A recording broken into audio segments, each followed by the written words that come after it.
사도행전 2장 1절에서 4절까지 말씀 하셨으면 다 같이 한 목소리로 읽겠습니다.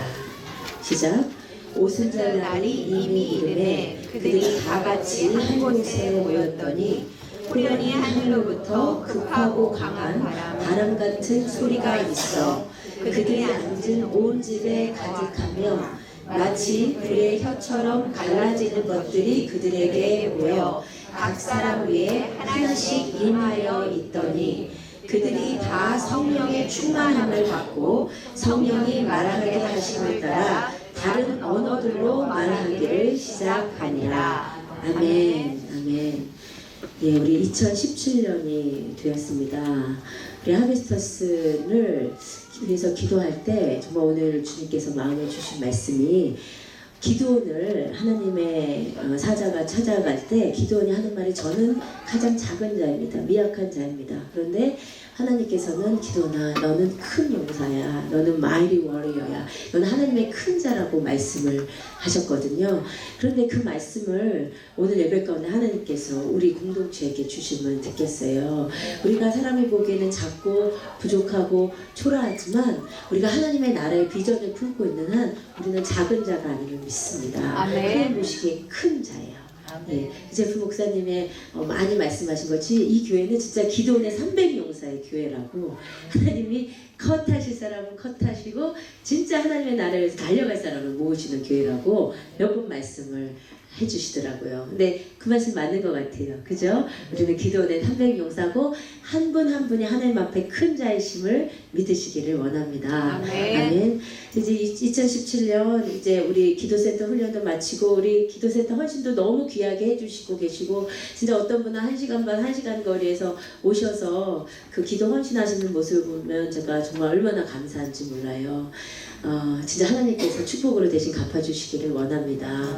이 기도센터 또 우리가 이제 딱 출발해 나가고 부흥회도 잘했고 그래서 이제 빨리 이제 누가복음으로 다시 돌아가야 돼요. 누가복음으로 돌아가야 제가 이제 아기가 나오기 전에 누가복음 빨리 끝내야 돼요. 아기 낳고 다시 시작하려면 잊어버리시니까 저 22장인데 지금 2년 거의 반 하고 있는데 저희 오빠가 한 번 와가지고 아직도 누가복음 하고 안 끝나요. 지금 안 끝나는데 빨리 끝나야 되는데 누가복음 준비하려고 하는데 진짜 성령님께서 주시고 싶은 메시지가 있다는 마음이 들었어요. 근데 제가 그 성령님의 음성을 무시하고 싶지가 않아서 주님 무엇을 원하십니까? 우리 공동체에게 어떤 메시지를 주시기를 원하십니까? 할 때 주님께서 이런 말씀을 하셨어요. 고린도후서 4장 16절에 보면 우리의 겉사람은 계속 늙어지잖아요. 낡아지는데 우리의 속은 날로 새롭다 그랬거든요. 아멘. 이게 우리의 신앙이에요. 아멘. 제가 예수를 만난 지 지금 25년 정도 됐는데 이게 만나면 만날수록 경험하면 할수록 주님이 더 좋은 거예요. 이 깊이가. 아멘. 성경도 그렇잖아요. 이 땅에 어떤 좋은 책이 10번 읽었는데 또 좋고 11번 읽으면 또 새롭고 하겠어요. 성경엔 너무너무 깊이가 있어서 읽을 때마다 새롭고 주님을 향한 경험도요 매년 새로운 거예요. 그래서 우리의 신앙이라는 것은 옛날 것을 가지고 계속 우려먹는 것이 아니라 매일매일 새로운 거거든요. 아멘. 그래서 우리의 신앙이 어제보다 오늘 새로워야 되고 2016년의 하베스터스보다 2017년이 새로워야 되는데 아멘. 하나님께서 우리 공동체에게 무엇을 말씀하실까? 그때 성령께서 제 마음에 주신 말씀이 이거였어요. 왜 성령님을 사랑하지 않는가? 저한테 이 말씀을 주시더라고요. 저는 성령님을 많이 얘기했다고 생각을 했는데 그리고 또 하나는 성령님에 대해서 이미 뭐 성령학교도 했고 뭐 성령 캠프도 하고 부흥회도 하면서 전했다고 생각했기에 다 아시니까 라고 생각을 했는데 성령님은 제 안에서 성령님을 더 자랑하기를 원하고 이 공동체가 성령님이 더 추구되고 더 인정되고 무엇보다도 성령님이 그냥 티칭되는 공동체가 아니라 경험되는 공동체가 되기를 정말 원하신다는 마음을 주셨어요. 그래서 그 마음을 제가 받아서 오늘 정말 성령님에 대해서 한 번 더 나누기를 원합니다. 왜냐하면 이 성령님은요 요한일서 2장 27절을 봤더니 성령님의 기름 부으심이라는 것은요 참되고 거짓이 없대요. 이게 무슨 말이냐면 참되다 이 말은 진짜다 이거예요. 이렇게 성령을 받았다, 성령의 세례를 받았다, 성령의 기름 부으심다, 이것이 참되다, 이 말은 진짜로 네가 경험할 수 있는 것이다, 이 말이에요. 그냥 사변적인 철학이나 논리나 우리가 배워서 아는 것이 아니라, 성령님은 배워서 아는 것이 아니라 네가 실제로 경험할 수 있는 것이고 거짓말이 아니다, 이 말이에요. 아멘. 그래서 오늘은 이 성령님이요, 배워서 아는 성령님, 티칭에 머무르는 것이 아니라 진짜 오늘 우리가 인격적으로 이 성령님을 만나보기를 원합니다. 경험되기를 원해요. 이 말씀 붙들고 나아가기를 원합니다. 아멘. 그러면 먼저 성령님이 누구신가 하는 것이지요. 이런 거는 이제 짧게 나갈게요. 같이 읽읍시다. 시작. 내가 아버지께로부터 너에게 보낼 보혜사 곧 아버지께로부터 나오시는 진리의 성령이 오실 때 그가 나를 증언하실 것이요. 성경에 봤더니 성령님이 누구시냐면 아버지의 영, 아버지가 보내시는 아버지의 영이라고 했어요. 그게 성령님이에요. 그렇죠? 그런데 또 로마서 8장 9절을 보면 이런 말씀도 있어요. 같이 읽읍시다. 시작. 누구든지 그리스도의 영이 없으면 그리스도의 사람이 아니라. 그러니까 성령님은 성경에 뭐라고 그러냐면 하나님의 영이시며 예수의 영이시다, 이거예요. 그렇죠? 저는 어렸을 때 이제 기도하면서 하나님 계속 기도하다가 생각하니까 예수님 좀 서운하실 것 같아요. 그래서 예수님 부르시다, 성령님이 서운하실 것 같아요. 성령님 부르면서 기도했어요. 이렇게 어린 입장에서 야, 삼위일체 개념이 굉장히 어려웠던 거죠. 지금 아라엘라도 마찬가지. 아라한테 아라야, 너 누가 만드셨어? 하나님. 누가 너를 위해서 돌아가셨어? 성령님. 그리고 옆에서 엘라가 성령님, 그럼 아라가 예수님이지. 헷갈려. 하나님, 예수님, 성령 세 분이 계시니까 겨우 이름을 외운 거죠 지금. 근데 이제 지금 삼위일체 하는 시간이 아니니까 어쨌든 성령님은 하나님의 영이시며 예수의 영이시다. 거기까지만 하고 그냥 넘어갈게요. 이제 성령님에는 중요한 특징이 있어요. 세 분 하나님 중에 성령님의 특징을 같이 읽읍시다. 시작. 내가 아버지께 구하겠으니 그가 또 다른 보혜사를 너희에게 주사 영원토록 너희와 함께 있게 하리니. 이게 성령님의 특징이에요. 여러분, 이번에 그 벤자민 목사님 뭐라고 하셨냐면, 모든 종교는 인간이 하나님을, 인간이 절대자를 찾아가는 과정이다. 그런데 우리 기독교는, 우리의 신앙은 하나님이 먼저 인간을 찾아오시는 거예요. 그 하나님이 인간이랑 너무 함께 있고 싶으셔서 먼저 인간을 찾아오심의 절정이 성령님이신 거예요. 아멘. 성령님이 우리 가운데 오셔서 우리를 너무 사랑하시고 우리를 너무 보호하고 싶어서 우리에게 부어져 버리시는 거예요, 성령님이. 엄청난 거죠, 그렇죠?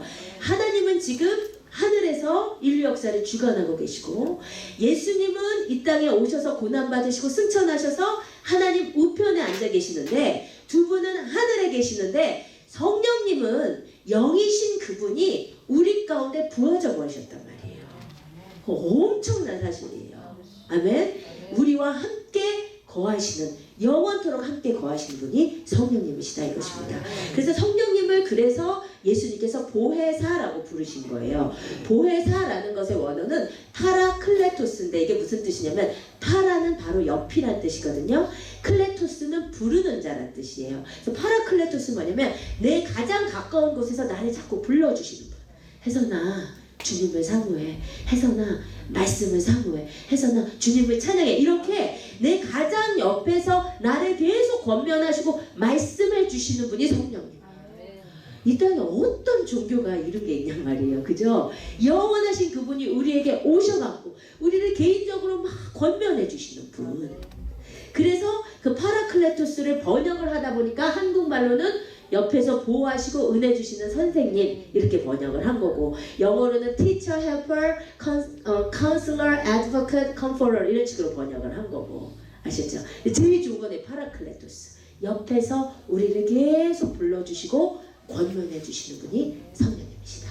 아셨죠? 이분이 우리 성령님이십니다. 그런데요, 이제 성령의 역사의 시대가 있어요. 쉽게 말하면 지금 이 시대는 성령의 시대예요. 성령을 가만히 봤더니 구약이 이제 창세기부터 말라기죠, 그렇죠? 구약에는요 성부 하나님이 주도적으로 역사하셔요. 가끔씩 예수 그리스도가 가끔씩 등장하시고, 그런데 중요한 것은 이 구약의 성부 하나님의 주도적인 역사 가운데 예수 그리스도가 앞으로 오실 것이라는 예수 그리스도의 예언이 끊임없이 기록되어 있어요. 그래서 구약은 한마디로 성부 하나님의 역사의 기록임과 동시에 성자 예수님에 대한 예언이에요. 아시죠? 그게 구약이에요. 그리고 이 말라기를 끝으로 드디어 마태복음에서 예언하신 그 예수 그리스도가 오시면서 마태, 마가, 누가, 요한 이 사복음서는 성자 하나님의 주도적인 역사의 기록이죠. 그렇죠?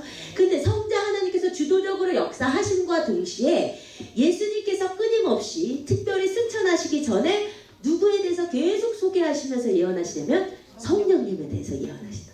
성령님에 대해서 소개하시고 마지막에 승천하시는 순간까지도 성령님을 소개하시고 가시고 나서 이제 사도행전에서 2장에서 그 예언하시고 소개하신 성령님이 오셔서 성령님께서 모든 역사를 주관하시는 것이 신약이란 말이에요. 아시죠? 그러니까는 이게 마치 바톤 터치처럼요. 그렇죠? 구약에서 성부 하나님께서 역사하시고 성자 예수님을 소개하시다가 성자 예수님이 오시고 당신의 사역을 감당하시고 성령 하나님을 소개하시고 가시고 이제 지금은 성령 하나님께서 역사하시는 시대란 말이에요. 그래서 이제 이 성령 하나님께서 하시는 일이 무엇이냐면 요한계시록에 예언된 성자 예수님이 다시 오시기 전까지 우리를 준비시켜 주시는 역할을 하신단 말이에요. 그래서 지금은 요 시대 우리는 신약의 성령 하나님의 시대를 살고 있는 거예요. 그런데요, 지금 어느 시대보다도 성부 하나님의 역사, 성자 예수님의 역사, 너무너무나 엄청난 역사가 있었지만 어느 시대보다도요, 성령 하나님을 붙들고 그분을 추구하면서 신앙생활하면요, 어느 시대보다도 우리가 놀라운 권능 있는 신앙생활을 할 수 있어요. 왜냐면 성령 하나님 우리에게 와버리셨으니까. 근데 문제는 뭐냐면요, 사탄이 이거를 먼저 알았어. 사탄이 이 시대에 성령 하나님이 역사하는 시대는 강력한 교회 역사가 있을 수 있다는 것을 사탄이 먼저 알아서 한 일이 뭐냐면요, 사탄이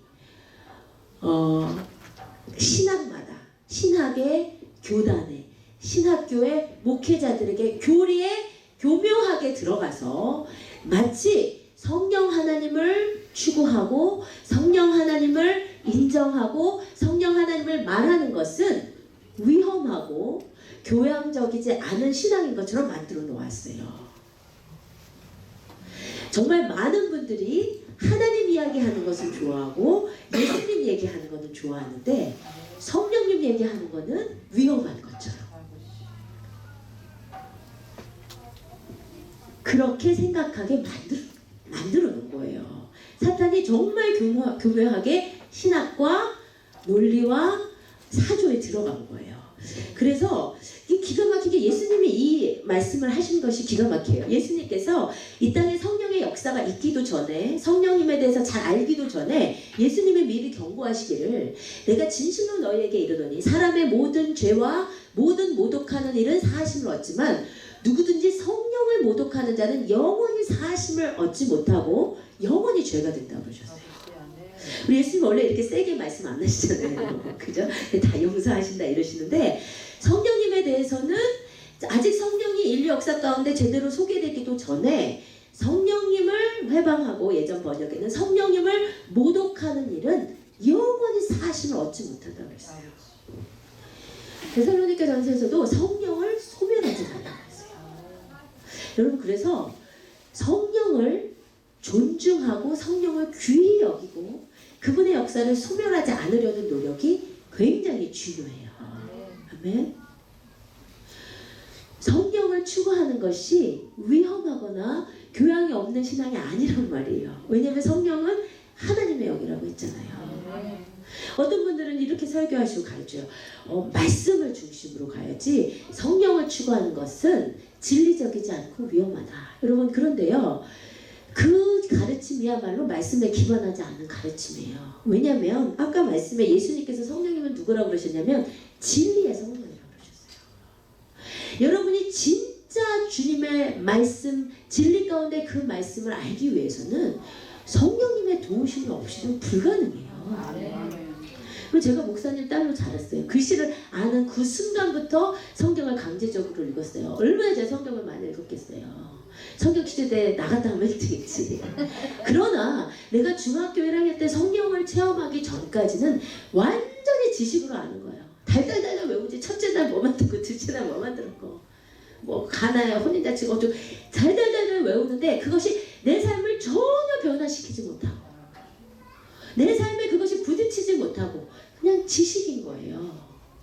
근데요, 진리의 성령님이 오셨더니 이 말씀을 성령님께서 조명하여 주셨더니 이거는 지식으로 아는 말씀이 아니고 그 말씀이 내 삶에 엄청난 무게감으로 다가와서 내 삶을 깨뜨리니까 내가 그 말씀 한 구절 한 구절을 갖고 울게 되고 회개하게 되고 삶을 돌이키게 되고 정말 그 나의 심령 골수를 쪼개는 그 말씀 진짜 경험하게 되는 거예요.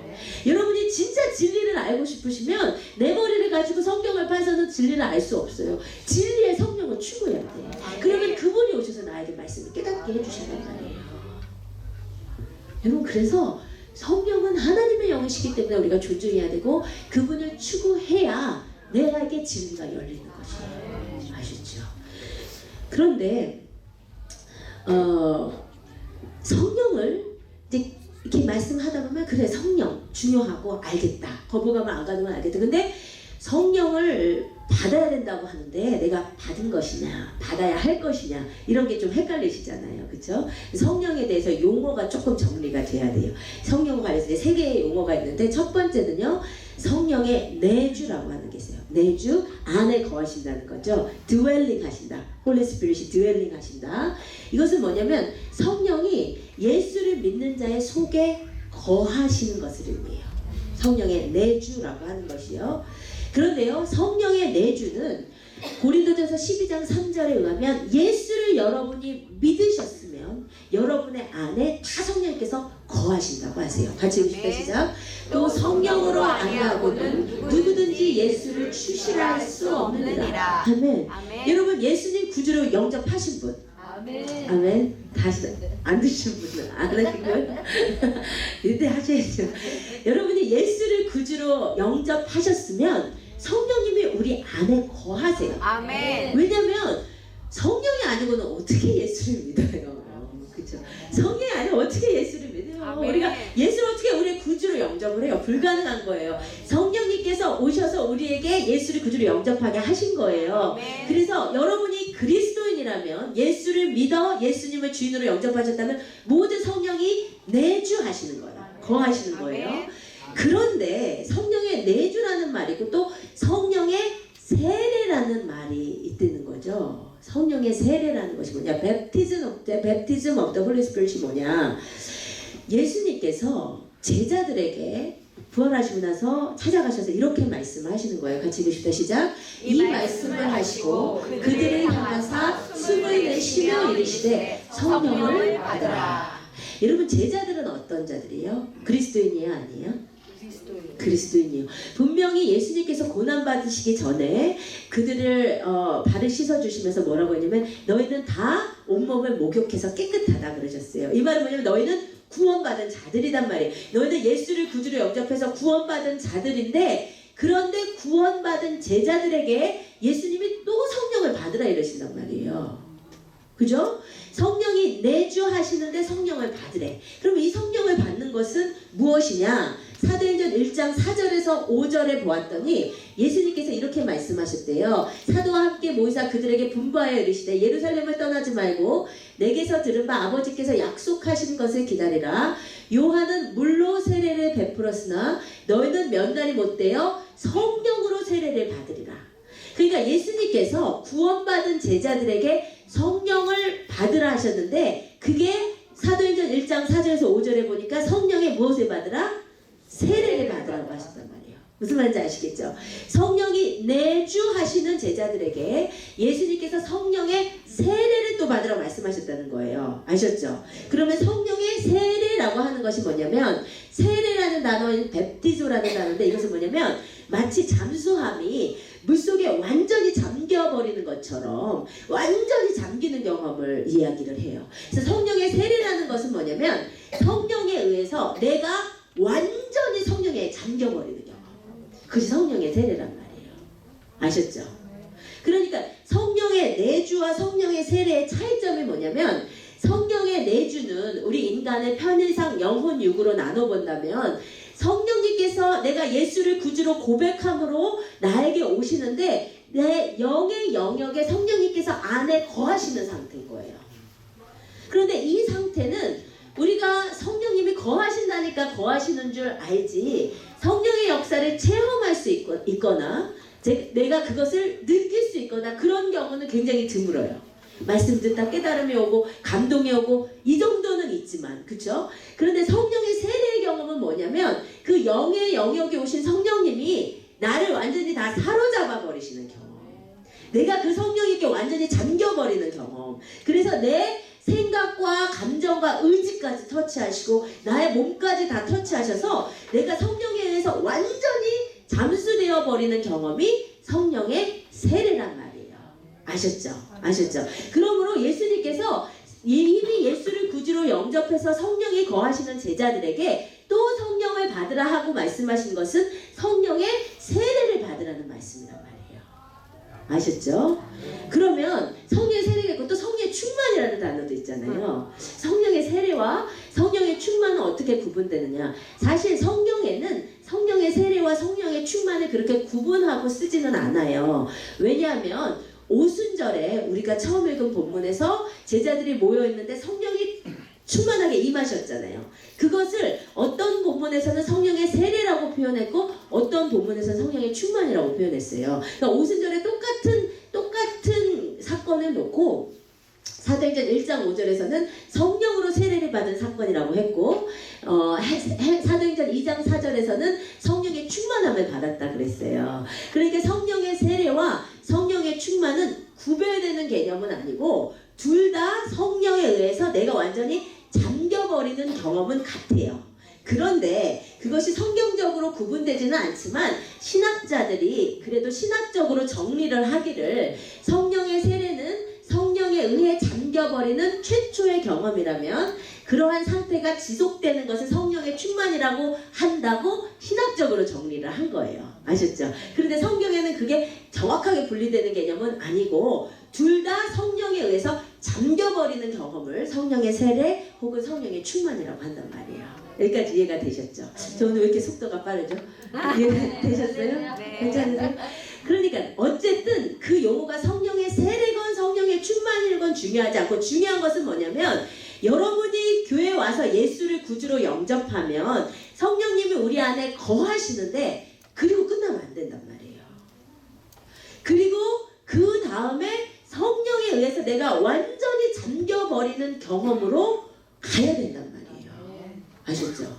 그러면 성령의 세례 혹은 성령의 충만을 받으면 어떤 일이 일어나냐 이 말이에요. 오늘 본문에 보세요. 오늘 본문에 봤더니 호련히 하늘로부터 급하고 강한 바람 같은 소리가 있어서 온 집에 가득했어요. 한번 상상을 해보세요. 이 본문을 읽으면서 마치 불의 혀처럼 갈라지는 것들이 그들에게 보여서 각 사람 위에 하나씩 임했어요. 그래서 그들이 다 성령의 충만함을 받고 성령이 말하게 하시는 새로운 언어로 말하기를 시작을 했어요. 이게 성령께서 성령의 세례에 대한 혹은 성령의 충만에 대한 최초의 기록인 것이죠. 근데 여기서 이제 주목해 볼 게 이거예요. 호련히 하늘로부터 그랬어요. 여러분, 하늘이라는 게 뭐예요? 영적인 세계죠. 그죠? 진짜 요 대기권 이 하늘을 얘기하는 것이 아니고 영적인 세계죠. 우리가요 평소에는 영적인 세계에 대해서 교회 와서 듣잖아요. 배우잖아요. 근데 우리가 그것을 느끼지는 못해요. 그죠? 그런데 성령의 세례는 어떠냐면 그 영적인 세계에 있는 일들이 실제로 우리 가운데 경험되는 역사란 말이에요. 그래서 영적인 세계로부터 온 바람의 소리가 느껴지고 들리고, 영적인 세계로부터 온 불이 보이고, 각 사람에게 하나씩 실제로 임하는 경험. 그래서 성령의 세례를 받으면 무슨 일이 일어나냐? 뭐 할 말이 많지만 한마디로 이거예요. 내가 성령의 세례를 받기 전에는 배워서 아는 하나님, 들어서 아는 하나님, 지식적인 하나님, 지식적인 영적인 세계인데 그 영적인 세계가 나에게 어떤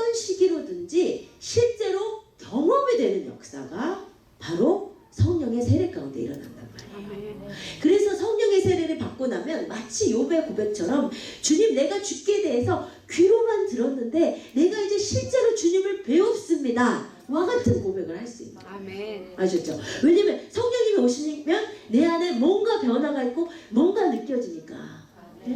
아까 성령의 세례는 내 영에 오신 성령님 나를 사로잡아 버리신다고 그랬잖아요.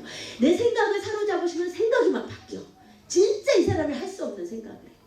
감정이 바뀌어. 그냥 다 불평스럽고 힘들었는데 평안과 기쁨이 넘치고 감동이 넘쳐. 그렇죠? 의지가 바뀌고 내 몸이 막 내 몸에 뜨거움이 임하고 막 방언이 임하고 뭔가 어떤 식으로든지 내 안에 그 영적인 세계의 역사가 실제로 경험되는 게 성령의 역사란 말이에요. 아멘. 그래서 성령의 세례를 받고 나면 사람들이 어떻게 얘기하냐면 내가 예수님을 인격적으로 경험했어요. 이렇게 얘기하게 되는 거예요. 그렇죠? 성령님은 예수의 영이니까요. 예수님을 실제로 인격적으로 만난다는 게 뭐냐면 이 성령의 세례를 받아서 진짜 듣기만 하던 그분을 내가 경험했다 이거예요. 아셨죠? 그런데 여러분 기독교는 정말 체험을 하시는 종교예요. 그렇죠? 기독교 종교가 아니지만 우리 신앙은 체험의 신앙이에요. 체험. 시편에서 뭐라고 하셨냐면 너희는 여호와의 선하심을 맛보아 알지어다 그랬어요. 그래서 맛본다는 단어가요 그냥 이렇게 고추장 찍어서 이렇게 맛보는 게 아니고 씹어먹었다는 뜻이에요. 원어적으로. 그러니까 하나님은요 진짜 여러분 들어서 언제까지 들어서 아는 하나님. 그쵸? 언제까지 남의 하나님. 그쵸? 하나님은요 내가 진짜 씹어먹듯이 내 삶 가운데 경험이 돼버려야 돼요. 경험이. 하나님이요. 근데 그 하나님이 내 안에서 진짜 충만하게 경험되는 역사가 성령의 세례 가운데서 일어나는 것이에요. 아멘. 그래서 저는 정말로 담대하게 성령의 세례가 정말 능력 있는 신앙생활의 키라고 여러분께 말씀을 드립니다. 제가 목사님 딸로 자랐지만 저는 또 5남매 중에 가장 말 안 듣고 가장 육성이 충만하고 가장 좀 세상적으로 까지고 힘든 사람이었어요. 그러다가 제가 중학교 1학년 때 예수님 만난 덕분에 활카닥해서 지금 목회를 하고 있는 것이지 제 그 원래 육성은 그렇게 거룩하지 않아요. 맞죠? 진짜 힘든 여자인데 저희 어머니가 너는 진짜 내가 하나님 없었으면 너는 못 키웠겠다라고 할 정도로 세상적인 사람이에요. 근데 예수를 너무 세게 만나버리니까 저는 이제 살짝 만나도 안 될 사람을 세게 만나주셔. 너무 제가 세상 사랑이 요만큼 큰데 하나님의 사랑이 진짜 엄청나게 부어져 버린 거예요. 그래서 제가 이 사랑에 내가 목숨을 걸어야겠다 이렇게 생각을 해요. 너무 세게 만나버려. 그래서 여기까지 온 거예요. 근데 제가 그 전과 그 이유를 비교해 보면 그 전에는요 진짜 목사님 딸일 뿐이지 교회는 안 빠지죠. 그죠? 맨날 성경 읽죠. 근데 내 안에 경험된 하나님이 없으니까요 목사님 딸이지 하나님에 대한 확신과 간증은 없는 거예요.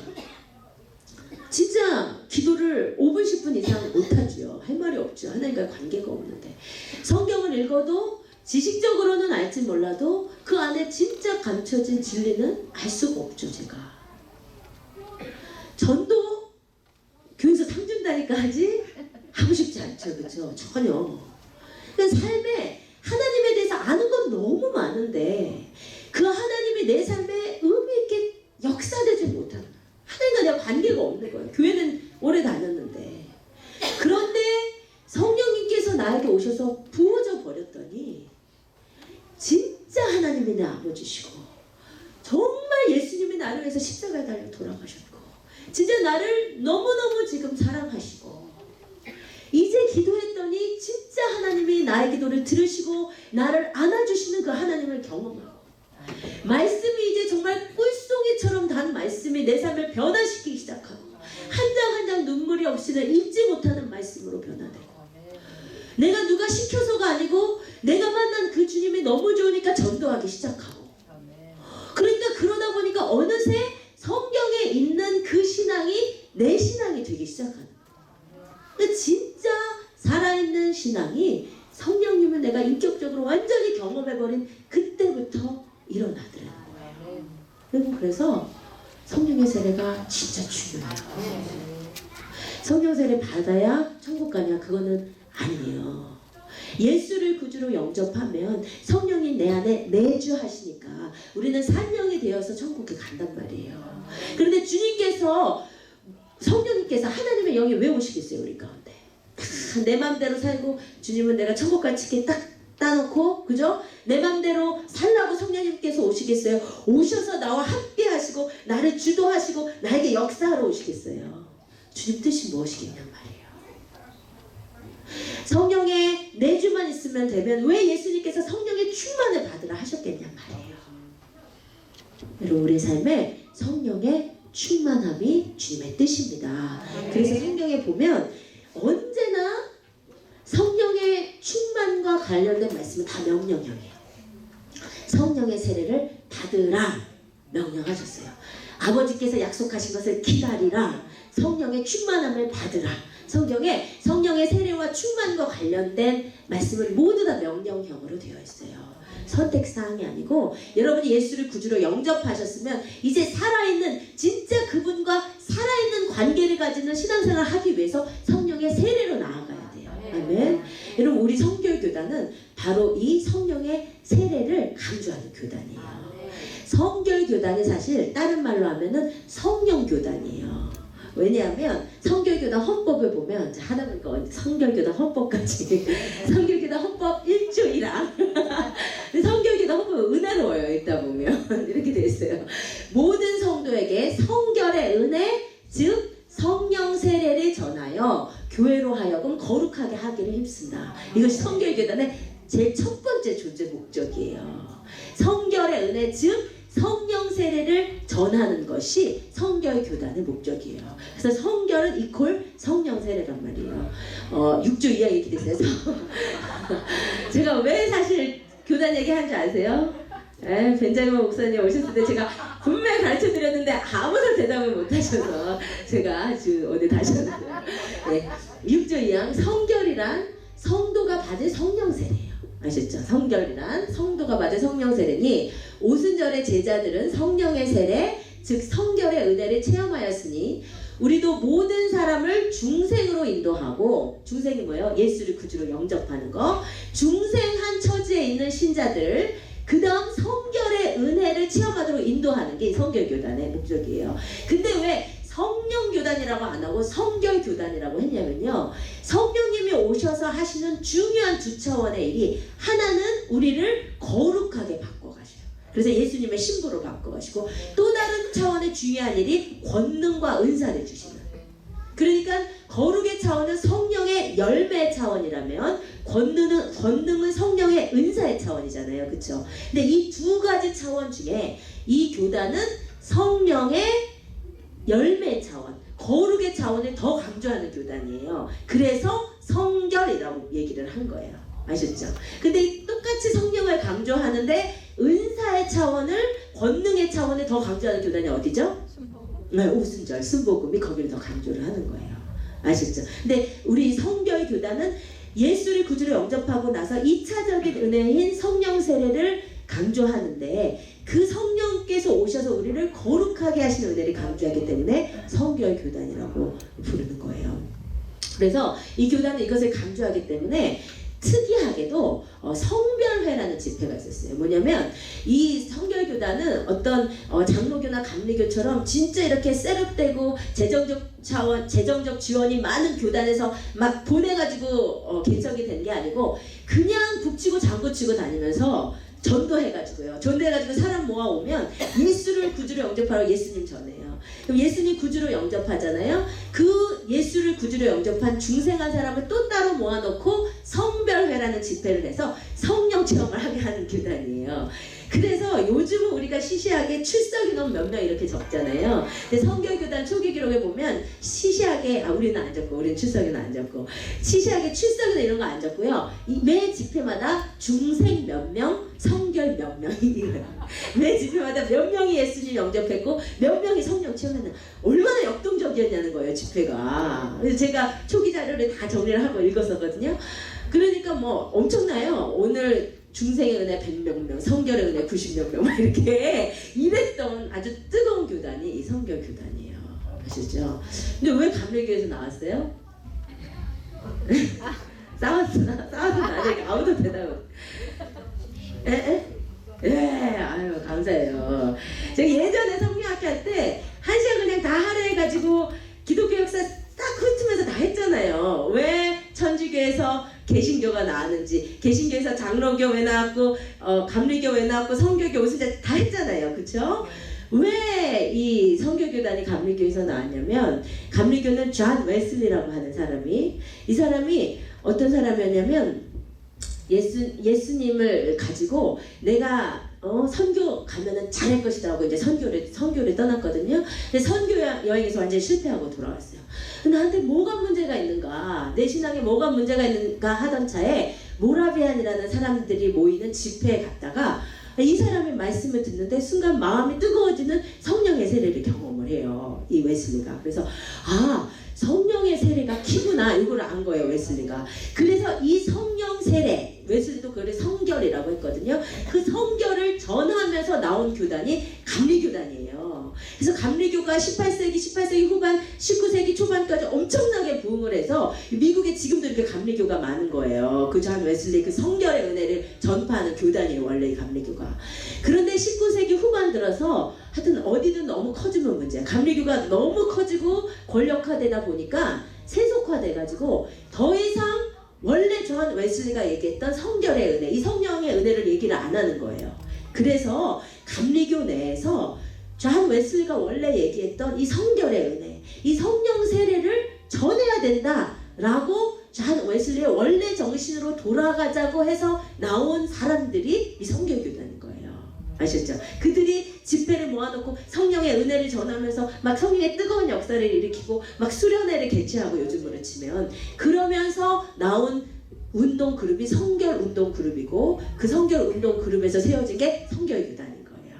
근데 이제 이 교단에서 막 성령의 은혜를 이제 전파하다가, 근데 성령의 세례를 받은 증거가 뭐냐? 근데 어떤 부류가 성령의 은혜를 받은 증거는 아마 방언을 하는 것인 것 같다. 성경에 봤더니 성령이 임하면 방언을 했으니까. 그래서 성령 세례의 증거가 방언이다라고 주장하는 분들이 따로 나가서 오순절 순복음이 된 거고, 이 교단은 꼭 방언을 안 받아도 성령님이 오셔서 나를 터치하시고 나를 거룩해 하게 하는 경험이 있으면 성령 세례를 받은 것이다 라는 게 이 교단이고. 아셨죠? 이제 다음에 누가 와서 여쭤보시면 제가 못 가르쳐 드렸다고 했지만 가르쳐 드렸어요. 아셨죠?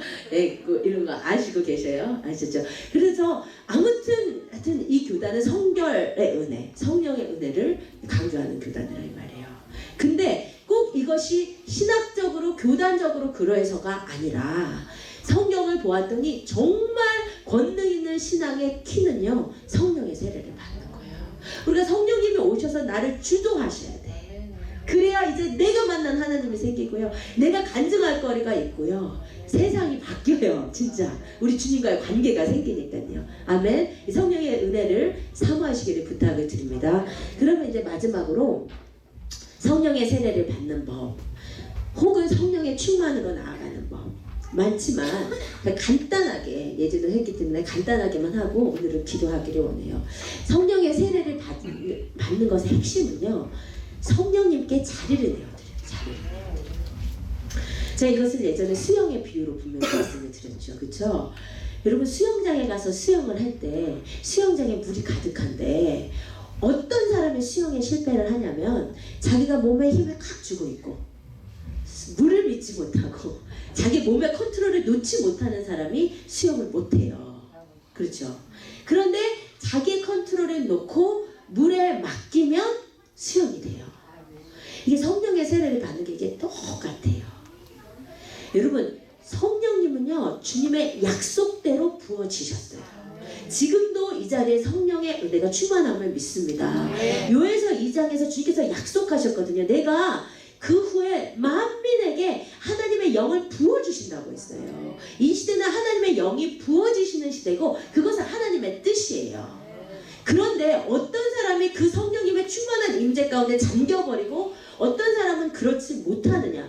차이가 뭐냐면요, 자기의 컨트롤, 자기의 주도권을 놓냐 놓지 못하는 자예요. 성령의 세례를 영이라는 것은 내 영에 오신 성령님이 나의 혼과 육을 다 사로잡아 버리셔야 되는데, 성령이 다 사로잡으시기 위해서는 내가 주도권을 놔야 돼. 컨트롤을 놔야 돼. 내 생각의 주도권, 내 감정의 주도권, 내 의지의 주도권, 내 몸의 컨트롤까지 놓고 성령님 초대합니다. 성령님 나에게 역사해 주시옵소서. 성령님 나를 지배해 주십시오라고 성령님께 컨트롤을 놓아드리면 돼요. 성령님이 마음껏 사로잡으시도록. 그게 포인트예요. 그게 포인트예요. 내가 막 감정적으로 막 감동하려고 노력할 필요도 없고, 성령은 내가 받아오게 하는 것이 아니라 부어주신 성령에 내가 잠기면 되는 거예요.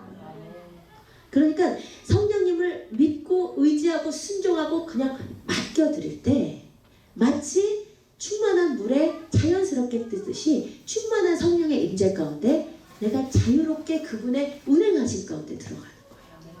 그러면 그분께서 하실 일을 하신단 말이에요. 그분께서 정말 메마른 영혼에게 다시 감동을 주시고, 그죠? 또 말씀하시고 깨닫게 하실 영혼에게는 깨닫게 하시고, 절대 할 수 없었던 막 생각, 제정신이 돌아오는 생각, 그죠? 이런 게 진짜 성령의 은혜죠. 제가 오늘 또 아침에 성령의 충만함을 경험한 것 같아요. 제가 가만히 생각하니까 오 목사님 계셔서 이렇게 하는 말이 아니고 제가 6년에 사는 동안 오 목사님의 장점은 불평이 없다는 거. 불평을 절대로 안 해요. 또 내 밥을 챙겨주건 못 챙겨주건 절대 불평 안 하는데 저는 불평이 충만해요. 9개가 다 마음에 들어도 나머지 1개가 마음에 들어야 돼. 그게 이제 아라의 성격, 불평 없는 게 엘라의 성격. 근데 제가 어머니 맨날 너는 왜 이렇게 불평이 많냐. 근데 그게 아무리 들어도 내가 그런 줄 몰랐어요. 근데 오늘 새벽에 성령의 충만함이 임했어요. 그래서 정말 불평이 많구나. 정말 불평이 많고, 이게 진짜 깨달아지면서 불평하지 말아야겠다 하는 이게 꼭지가 도는 게요. 이게 나 어떻게 6년 동안 이걸 못 깨달았지. 그렇게 말해도 6년 동안 이걸 못 깨달았네. 근데 성령님이 깨우쳐 주시니까 내가 진짜 불평이 많은 사람이구나. 저 사람은 6년 동안 불평 한마디 안 했는데 나 6년 동안 불평을 했구나. 그러니까 이게요, 이렇게 깨달음이 정말 인간이 이 어리석음이 잡은 말씀처럼 절구에 넣고 찔러도 안 지워지는데 성령님이 오시면 생각이 바뀌고 그렇잖아요. 우리 진짜 마음에게 감동을 받으려고 해도 안 받고, 여러분 우리가 어떤 모습으로 사는지 진짜 몰라요. 얼마나 이기적인지 몰라요, 사실. 그렇죠? 몰라요. 남의 일에 신경 진짜 안 써요. 근데 성령의 충만함이 임하니까요, 막 남의 일이 그렇게 가슴이 아프고 막 기도가 돼. 이거는 내 마음이 아니고 저 얼마나 이기적인 사람인데, 어저께 목사님 오셔서 그러면 누가 아는 친구가 아내가 바람이 났는데 남편이 아내를 너무 사랑해서 같이 산대요. 근데 그 아내가 아기도 둘인데, 근데 그 아내가 그 플로리다에 있는 남자친구를 만나러 이제 토요일날 이제 오늘 떠난다는 거예요. 그래서 이 남자가 너무 괴로워한다고. 근데 남의 일인데요. 그 말인데 얼마나 가슴이 아프고 기도가 되는지, 얼마나 마음이 아픈지, 그냥 하나님 보지도 못한 여자지만 하나님 그 마음을 돌이켜 주시고 이번에 가서 이 사랑의 헛됨을 깨닫게 하시고 막 중보가 나오는. 근데 제가 굉장히 이기적인 사람이거든요. 남의 일에 그렇게 신경 쓸 사람 아닌데 성령이 보여주니까 안타까움과 기도가, 그리고 막 우리 집 아라엘라는 저렇게 엄마 아빠가 있어서 저렇게 잘 자라는데 부모 없는 애들이 그렇게 막 마음이 막 아프고 기도하게 되고 막 말이죠. 그러니까 내가 할 수 없는 그 마음, 그렇죠? 생긴 대로의 모습이 아니고 성령이 새 마음을 주시니까 다른 사람을 그렇게 중보하게 되고, 그렇죠? 그런 게 성령이 오셔서 하는 역사예요. 아버지 하나님의 사랑이 그냥 너무 가깝게 느껴지고 말이죠. 너무 가깝게 텐저블하다고 했거든요, 영어로. 하나님의 사랑이 진짜 만져지는 것 같아. 나를 그 안아주심이 만져주시는 것 같고, 기도를 하면 진짜 이게 하나님 진짜 내 앞에서 나를 안아주시고 나를 만져주시고 또 기도의 언어를 주시니까 자유롭게 교제하면서 그 성령의 충만한 영광 가운데로 나아가고. 그러니까 이게 그냥 신앙이 막 살아버리는 거예요. 배워서 하는 게 아니고 지식이 아니고요. 그 은혜가 성령께서 부어주실 때 있는 거예요. 그러니까 여러분 키는 뭐냐면요, 주님께 그냥 맡겨드려요. 나를 하나님 알아서 통치하십시오. 막 어떤 사람 그러잖아요. 방언 받으면 절대 안 된다고. 방언 받을까봐 막 걱정해요. 근데 제가 진짜 말씀해요. 방언 받을까봐 걱정하신 분은 절대 방언이 아니에요. 걱정하지 마세요. 내어드릴 때 임하는 거예요. 내어드릴 때. 뭐든지 성령님이 너무 인격적이셔서 폴스하지 않으시고 내가 내어드리는 만큼 역사하시거든요. 내가 혀의 주도권을 내어드리고 몸의 주도권을 내어놓을 때 사로잡으시는 거지, 사모할 때 원하지 않는데 막 부어주시는 그런 분이 아니시거든요. 사모하는 마음으로 주도권을 주님께 그냥 내어주세요. 진짜로요. 주님, 나를 알아서 오셔서 통치해주세요. 나를 만져주세요. 내 생각을 만져주세요. 내 몸을 만져주세요. 나를 변화시켜주세요. 그러면요, 그 성령님의 가시적인 역사가, 사도행전 2장의 역사가, 진짜 그 뜨거운 성령님이 나를 막 사로잡으시고 나에게 역사하시고 내 몸에까지 체험되게 하시고, 그렇죠? 그것이 성령의 역사란 말이에요. 키는 주도권을 내어드리는 거예요. 근데 이제 두 번째로, 이런 사실 여기 계신 대다수의 분들인데 성령의 세례는 경험을 해보셨는데 그 다음으로 그 기름 부으심이 증가되지 않고 거기서 그냥 끝나버리는, 그죠? 그러니까 성령의, 아까 신학 용어에 의하면 성령의 충만함으로 나아가지를 않고 성령의 세례는 받았는데 거기에서 그냥 머무르잖아요, 많은 경우에. 그러니까 그렇게 되다 보니까 하는 말이 내가 옛날에 성령 세례 받았었어. 나 방언도 받았고. 그런데 내가 지금은 내 삶은 메마른. 그쵸? 근데 이것도 주님의 뜻이 아닌 거죠. 성령의 더 큰 기름 부으심으로 성령의 충만함으로 나아가야 되거든요. 그러면 그 키가 뭐냐면요, 이게 진짜 중요해요. 집중과 추구가 키예요. 제가 이것을 임신의 비유로 자주 말씀을 드려요. 여자가요, 임신하기 전에는 삶의 주인이 자기예요. 자기. 그쵸? 먹는 것도 자기 위해서 먹고 보는 것도 쇼핑하는 것도 다 자기를 위해서. 그런데 임신을 하는 그 순간은 그 순간부터 어떻게 달라지냐면 내 안에 들어온 새 생명에 신경을 쓰게 돼요. 관심을 기울이게 돼요. 그쵸? 예전에는 그냥 라면을 먹었다면 지금은 내 안에 온 생명 때문에 라면 안 먹는다 얘기하려고 했더니 찔리네요. 왜 해나는 라면으로 키우고 있기 때문에. 네. 보통의 경우는 라면을 먹었다면 이제 몸에 좋은 간식으로 바꾸고, 왜냐면 내 안에 온 생명이 중요하니까. 그렇죠? 예전에는 그냥 내가 보고 싶은 영화를 봤다면 지금은 혹시 뱃속에 애기한테 나쁠까봐 나쁜 영화 안 보고, 이 안에 들어온 생명에 집중하고 그것에 신경 쓰잖아요. 여러분이 성령 세례를 받으셨는데 지속적인 충만함으로 나아가지 못하는 이유는 뭐냐면요, 오신 그 성령님을요 내 일상생활에서 존중하고 신경 쓰고 추구하는 것이 아니라 무시해버리기 때문이에요. 그러니까 이것은 삶의 태도의 문제예요. 삶의 태도가 바뀌어야 되는데, 내 안에 성령 세례를 받아서 내가 성령으로 충만해졌다면 그것이 증가돼야 되는데, 더 깊은 기름 부으심으로 나아가야 되는데, 기도할 때만, 예배할 때만 성령님을 추구하고 문 밖에 나갈 때부터는 싹 달라져서 내가 주도를 하잖아요. 내 삶을 내가 생각하고 내가 판단하고 내가 행동하고, 그러다 보니까 내 안에 계신 성령님이 더 이상 나를 주도하실 수가 없는 거예요. 그래서 마치 임신한 여자처럼 내 안에 계신 그 생명에 집중하고요, 그 생명을 추구하고요, 그 생명을 존중하고요, 그 생명에 귀를 기울이는 삶의 태도의 변화가 있어야 돼요. 이게 정말 중요하거든요. 아가서에 뭐라고 했냐면, 너는 나를, 하나님께서 말씀하시기를 너는 나를 도장같이 마음에 품고 도장같이 팔에 전하셨어요. 아멘. 이것을 위해서 오시는 거예요. 성령이 오셔서 한 번 오늘 예배 때 오셔가지고 그냥 뒤집어 놓고 울고 뭐 방언하고 뭐 움직이시고 뜨겁게 하고 가시려고 오시는 것이 아니고, 오셔서 내 삶에서 나를 주도하시고 나와 함께 사시려고 오시는 거거든요. 근데 예배 때 한 번 추구하고 끝나버리잖아요, 우리는. 그래서 성령의 지속적인 기름 부으심이 없는 거예요. 그러니까 내 삶의 태도가, 삶의 패러다임 자체가 이제 더 이상 나 혼자 사는 것이 아니라 내 안에 오신 그 성령님께 집중하며 그분을 추구하면서요. 그분께 귀 기울이시면서 사셔야 돼요. 아멘. 아셨죠?